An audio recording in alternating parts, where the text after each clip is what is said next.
삶의 터전이 부서지는 모습을 슬픈 표정으로 지켜보는 사람들.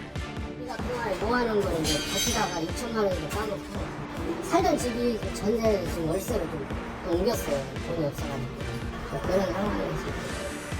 버티고 또 버텨보려 했지만 더는 견딜 수가 없었습니다.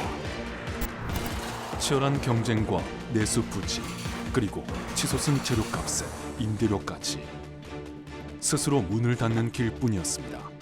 왜 저렇게 싸우다가 가시는 분들이 왜 자살을 하는지 그 심정이 이해가 돼요. 그 큰 좌절감, 실망감, 허탈함 진짜 말로 표현. 지난해 1년 동안 폐업을 신고한 자영업자는 역대 최대인 98만 명. 때 아닌 특수를 누리는 철거업체들도 걱정할 수준에 이르렀습니다. 이런 현장들 이렇게 보면은 저도 그렇게 좋지만은 않아요. 정말로 안타깝기도 하고 너무 아깝기도 하고. 사장님의 눈물이 깃든 서글픈 반쪽 호황이 일상이 돼버린 현실. 자영업 몰락이 불러온 우리 경제 안타까운 자화상입니다. 오늘의 팩트체커 안동준 기자 나와 있습니다. 안 기자, 자영업자들이 힘든 건 어제 오늘 일이 아니지만 최근 상황이 더 심각하다고요? 네, 곳곳에서 위험 징후가 확인되고 있습니다. 이 국세청 자료를 보면 지난해 1년 동안 폐업을 신고한 자영업자는 98만 명을 넘었습니다. 이 관련 통계가 작성되기 시작한 지난 2006년 이후 가장 많았는데요. 이 가게를 접는 사람들이 늘면서 우리나라 전체 취업자 중 자영업자 비중도 꾸준히 줄고 있습니다. 올해엔 처음으로 20% 아래로 떨어졌습니다. 벼랑 끝으로 내몰린 자영업자들이 그만큼 많아졌다는 거겠죠? 맞습니다. 이렇게 한계에 부닥친 이들이 눈물을 머금고 폐업을 결정하면서 오히려 분주해진 곳이 있습니다. 바로 철거 현장인데요. 그곳엔 자영업자들의 땀과 비애는 물론 반짝 특수를 마냥 즐거워할 수 없는 사람들의 복잡한 감정이 교차하고 있었습니다. 팩트 추적 제작진이 찾은 인천의 한 철거업체. 중고 주방 기구들이 복도까지 빼곡하게 늘어서 있습니다. 폐업한 가게에서 사들인 물건들이 사무실을 가득 채우고 남을 정도로 많아진 겁니다. 이게 한 업체로 치면 한 10개 되죠. 10군데 분량. 왜냐면 커피숍이 커피 머신을 2대씩 놓고 쓰지는 않을 거 아니에요. 그죠? 커피 머신. 저런 거 커피 머신 보면 저런 거는 엄청 깨끗한데 거의 그쵸. 새 거 같은데. 그러니까 보통 1년에서 한 2년 정도 운영하시고 이제 정리를 하시고 이제 하시는 거죠. 문을 닫는 자영업자가 늘면서 연말까지 작업 일정도 이미 꽉 찼습니다. 뭐 이런 표현이 좀 맞는지는 모르겠지만 거의 쏟아져 나온다는 표현이 맞을 것 같아요. 제 입장에서 보면 그래요. 이제 폐업률이 엄청나게 많다라고 이렇게 좀 느껴지는 편이에요, 지금은. 이날 역시 이른 아침부터 분주한 하루가 시작됐습니다. 일단 지역은 경기도 김포고요. 그다음에 그 일반 음식점이에요. 칼국수집인데 격자가 너무 심하셔서 지금 이제 결국에는 이제 폐업을 하시고 정리를 하시기로 마음을 먹으셨어요. 얼마 뒤 도착한 상가 건물 2층. 그릇부터 조리기구까지 하나 둘 자루에 실려 나가고 손님을 맞았을 계산대는 순식간에 부서집니다. 지난 2년 동안 어렵게 지켜온 삶의 터전. 감당이 안 돼요. 그러니까 월세 내고 식자재 주고 이렇게 하면 돈이 모자라요. 그래가지고 400만 원 정도 우리가 계속 마이너스 깎아서 가다가 대출을 받았죠. 대출만 1억이에요. 그리고 일단 임대료가 너무 비싸요. 평수 대비해서. 저 옆에 끝에 집 갈비탕집하고 저희가 평수가 똑같은데 거기는 180인데 저희는 여기가 지금 297만 원이거든요. 하지만 철거에 걸린 시간은 하루가 채 되지 않았습니다. 아까 물건 막 뜯는 거 보니까 서른이 막 복받쳐가지고 한순간에 망가지는 거 보니까 좀 마음이 안 타요. 자신감이 떨어지는 것 같고 막막하죠 이제. 폐업을 결정하기까지 정말 고민이 많았을 것 같은데 안타깝습니다. 네, 이 칼국수집은 한때 월 매출이 2천만 원에 달하는 등 장사가 꽤 잘 됐었다고 합니다. 그런데 치솟는 재료값이 버거워 채소가 많이 들어가는 샤브샤브 판매를 중단했고요. 이 메뉴가 줄어든 이후 손님이 감소해 최근에는 월 매출이 600만 원대로 떨어졌다고 합니다. 적자 규모가 2억 원으로 커진 상황에서 임대료조차 내기 힘들어지자 결국 가게를 접기로 한 거였습니다. 요즘 식재료 물가 굉장히 비싸죠. 또 여기에 임대료까지. 이것들이 모두 직격탄이 됐다는 거잖아요. 맞습니다. 하지만 자영업자들을 힘들게 하는 건 이뿐만이 아니었는데요. 어떤 사연들이 있는지 함께 보시죠. 20년 넘게 한 자리를 지켜왔던 서울 강남의 한 대형 민속 주점. 제작진이 방문한 날, 제법 유명했던 동네 상권의 터줏대감은 조금씩 자취를 감추고 있었습니다. 일단 현장에 한번 들어가 보시죠. 내려오실 때 조심하세요. 계단 있어서. 네. 소형 굴착기가 거칠게 훑고 간 자리엔 콘크리트 잔해물들이 어지럽게 널렸고 400제곱미터에 달했던 주점의 흔적은 더는 찾아보기 어려웠습니다. 여기는 이제 다 자리였던 거죠, 원래? 그렇죠. 여기가 카운터, 여기가 카운터, 전부 테이블. 전부 테이블. 네, 저희 화장실. 벤처기업 사무실이 즐비했던 주변 환경이 병원으로 바뀐 건 주점 입장에선 적잖은 충격이었습니다. 저녁에 술자리를 갖는 직장인이 그만큼 감소했기 때문입니다. 특히 코로나19 사태 이후 회식과 단체 모임 자체가 줄고 또 간소화된 건 폐업의 결정타가 됐습니다. 저희가 여기 넓은 자리에 있다 보니까 40명이 들어가니까 직원이 모임, 동창회 모임 많이 있었어요. 코로나 이후는 아예 없어요. 아예. 예약하기도 하고 원저들 예약하려고 하시고 그래서는 코로나 이후에는 없어요. 그렇게 청춘을 쏟아부은 가게를 가슴에 묻은 사장님. 제가 20년 넘게 이 가게를 하면 제 청춘을 여기 다 쓴 거예요. 왜냐면 보통 학교를 졸업해도 내가 몇 년 다닌 학교 애착이 가장 저는 어떻게 했어요? 22년을 여기 있었는데 말도 못하죠. 자욱한 먼지 속에 숨어 있을 불확실한 미래가 두렵게 다가옵니다. 네, 상권과 회식 문화가 계속해서 바뀌고 있는데 여기에 제대로 적응을 못하면 어려움을 겪는다는 거네요. 맞습니다. 여기에다 코로나19 사태 때 소비 위축으로 자영업자들의 부채가 늘어난 상황에서 이 내수 부진이 계속되는 것 또한 위기를 키우고 있습니다. 이 관련 통계에서도 이를 확인할 수 있는데요. 지난해 폐업한 사업자의 업종 가운데 가장 많은 건 소매업이었고 서비스업과 음식점업 등이 뒤를 이었습니다. 이 내수 경기와 밀접한 관련이 있는 업종의 타격이 상대적으로 더 컸던 셈입니다.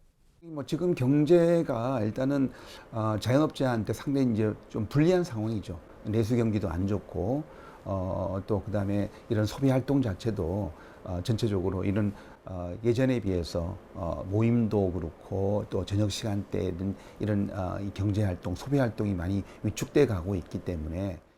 네, 자영업자들의 경영 상태는 점점 한계로 치닫고 있는데 역설적으로 철거업체는 호황을 맞았네요. 네, 팩트 추적 제작진이 동행하는 동안 이 업체 대표에게는 철거 관련 문의 전화가 시도 때도 없이 계속 걸려왔습니다. 이 폐업하려는 사람이 많다 보니 철거업체에 대한 수요도 늘어난 모습이었습니다.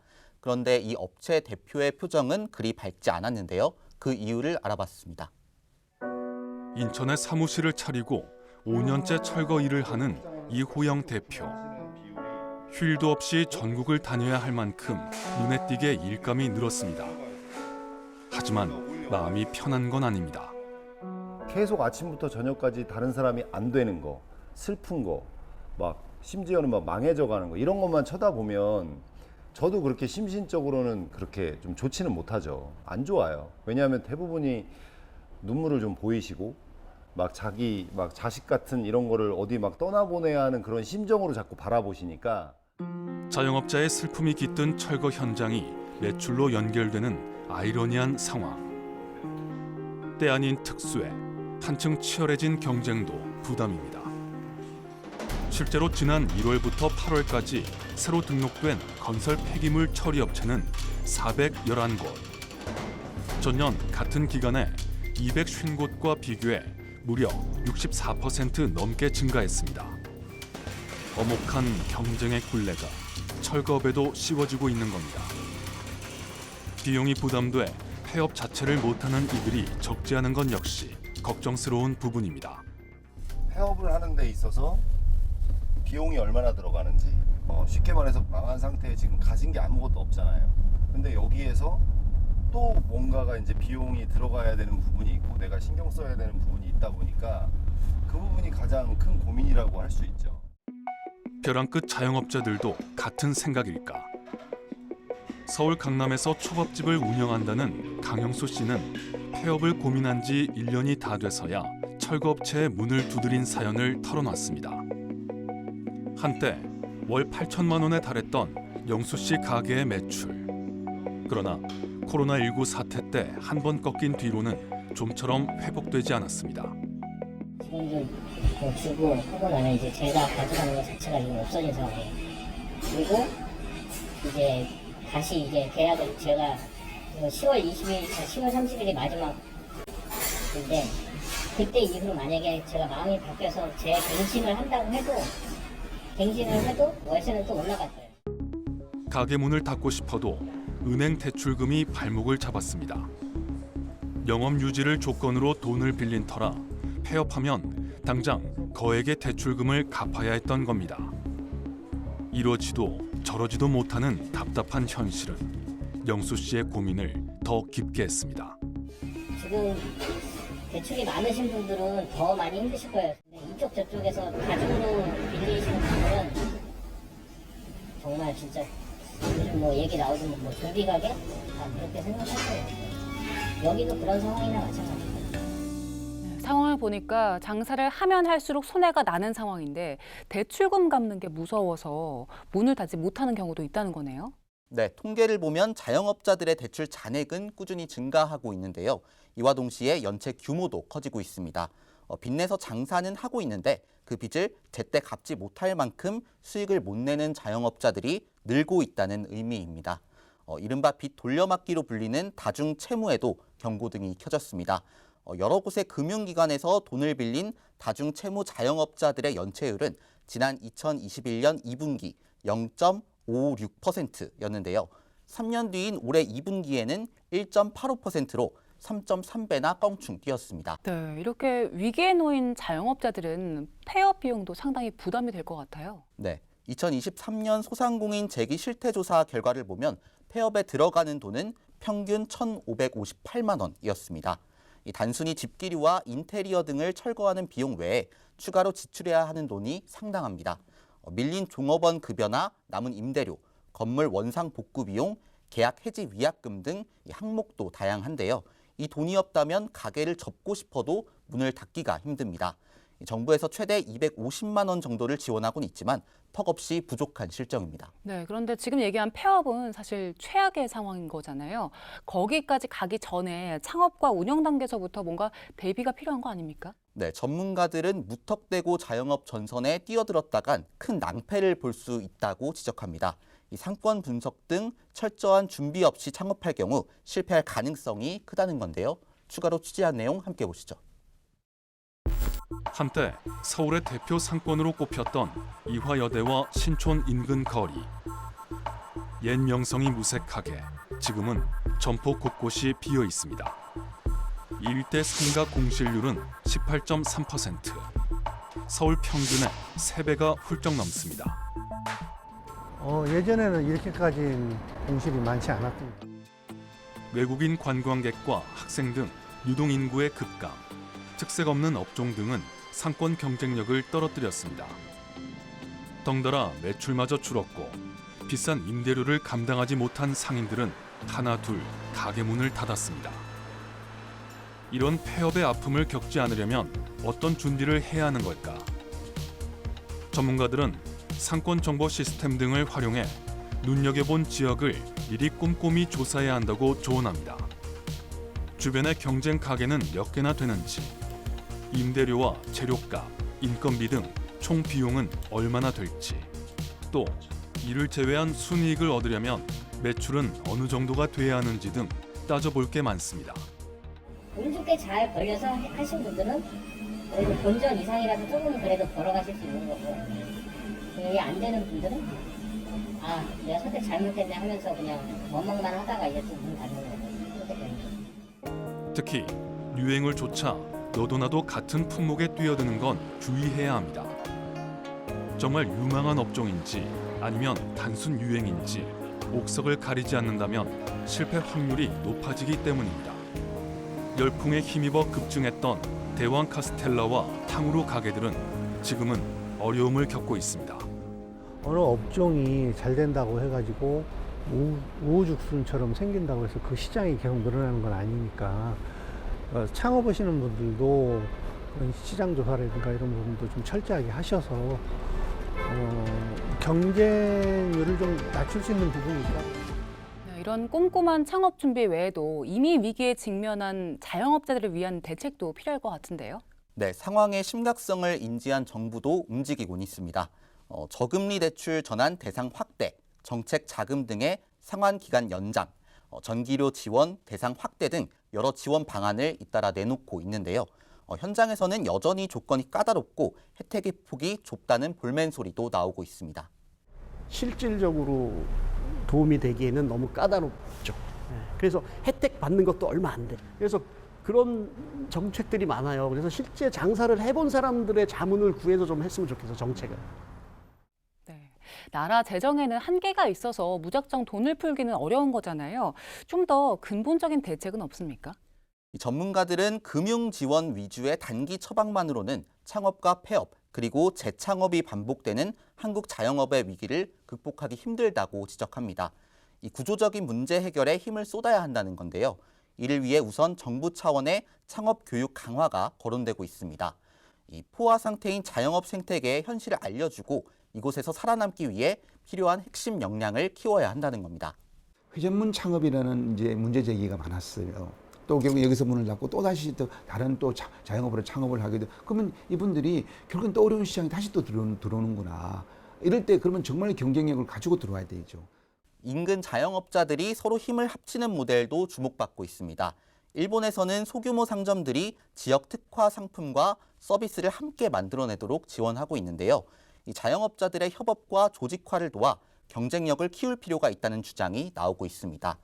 장기적으로는 장사 외에 다른 선택지를 만들어줘야 한다는 의견도 있습니다. 어떤 게 있을까요? 네, 이른바 회전문 창업이 반복되는 건 은퇴 이후 딱히 할 게 없는 우리 노동시장 현실이 큰 영향을 미쳤는데요. 이 자영업을 선택한 이들이 임금 노동자로 다시 일할 수 있도록 재취업 기회와 일자리를 늘려야 한다는 목소리 역시 적지 않습니다. 네, 오늘은 반짝 특수를 누리고 있는 철거 현장에 녹아든 자영업자들의 비애를 집중적으로 살펴봤는데요. 호황이지만 마냥 기뻐하지 못하는 철거업체 대표의 모습이 특히 기억에 남습니다. 모두가 상생하는 해법을 찾을 수 있도록 머리를 맞대고 함께 고민해야 할 것 같습니다. 오늘 팩트 추적은 여기까지입니다. 저희는 다음 주에도 현상 이면에 숨겨진 사실을 쫓아 시청자 여러분 목소리에 귀 기울이겠습니다. 함께해 주신 여러분 고맙습니다.